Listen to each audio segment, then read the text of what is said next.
Hi, my name is Lily and welcome back to my channel. As it's Autism Acceptance Month, I thought I would talk to you in this video about how autism affects me as a reader.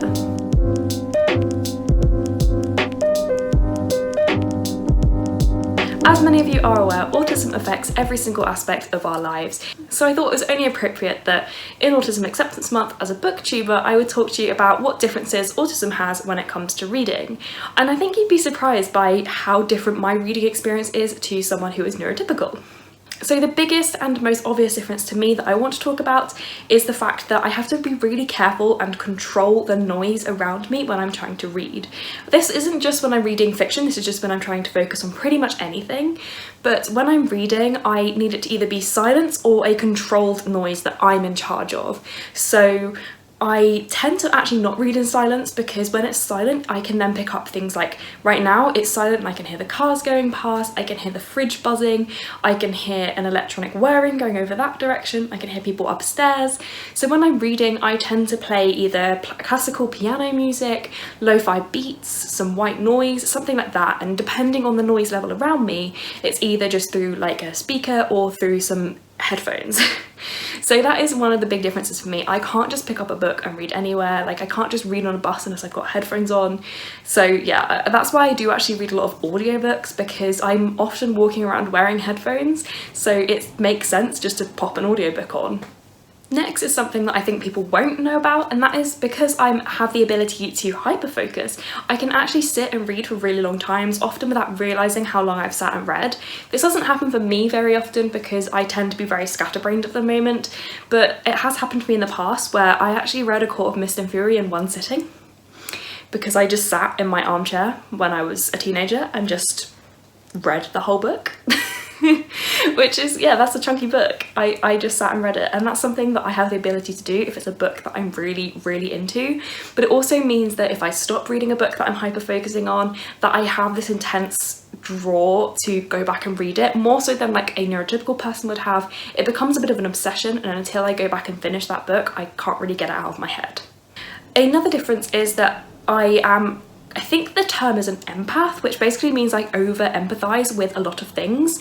So when I'm reading a book, I will over-empathise, and that means that I really struggle reading super emotional books because I can get quite emotional with the character, but it also means that I tend to detach completely emotionally from some books if I think they're going to make me too emotional. Like, I have not cried at an Adam Silvera book because I know they're sad, so I just kind of detach myself before I read.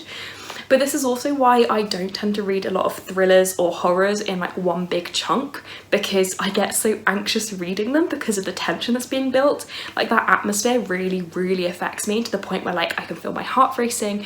I genuinely start getting like the physical symptoms of my anxiety. So I definitely have to be careful about what I'm reading and what I'm reading after a book I've just read.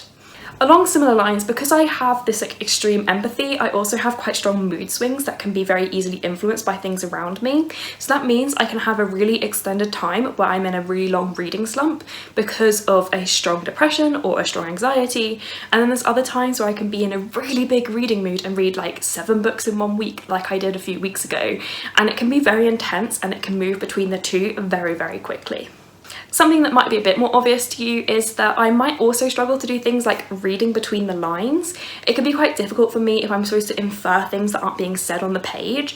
I'm better at it now because I've been reading for so long that I've kind of learned how to pick up those things, but still it can be quite difficult, and this is why I don't often like romanticize and lyrical writing, things like The Night Circus, etc., because I kind of just want them to say what they mean. I find it really hard to decipher between all the metaphors and the flowery language what's going on. And that's why I think I tend to prefer things like fantasies, because they do a lot of world building. They have to explain to you how this world works and what's going on. So for me that's way easier to understand than reading contemporaries where they assume you already know how the world works, and as an autistic person I don't. So I actually, yeah, that's probably why I find contemporaries so much more difficult at times.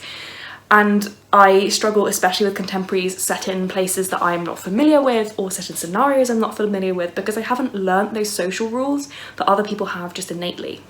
Something I'm very good at is spotting patterns and plot twists. So I have pretty much figured out for some authors what their pattern of their books are, and the story mountains that some authors follow. I've noticed that one of my favourite authors has really weak endings to her book every time, and I know precisely what's going to happen next sometimes, especially in fantasies. And this is because the autistic people are often very good at spotting patterns and trends. I think this varies person to person how well you spot them and what you spot them in. I'm not very good at spotting patterns in numbers, but I'm really good at spotting them in books because that's what I'm familiar with and that's what I'm most interested in. It means that I can get tired of tropes very quickly because I spot them more readily than other people do. Like when a trope is very subtle, it still annoys me. And it also means that I know really well now if an author is going to be an author I like or not, because I know the pattern of their writing quite quickly.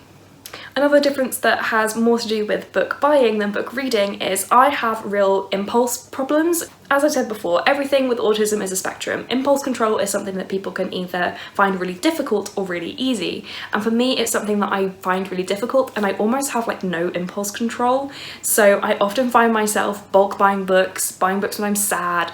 And this is why my TBR is really large, and it's why I get frustrated when people make fun of people doing big book hauls or making fun of people having big TBRs. It's often because a lot of us probably are on the spectrum and don't have that impulse control to say that money can be better used elsewhere, and that's why I do have large TBRs. So that was just a really quick video. I hope you found it interesting. If you have any questions for me, please do put them down in the comments.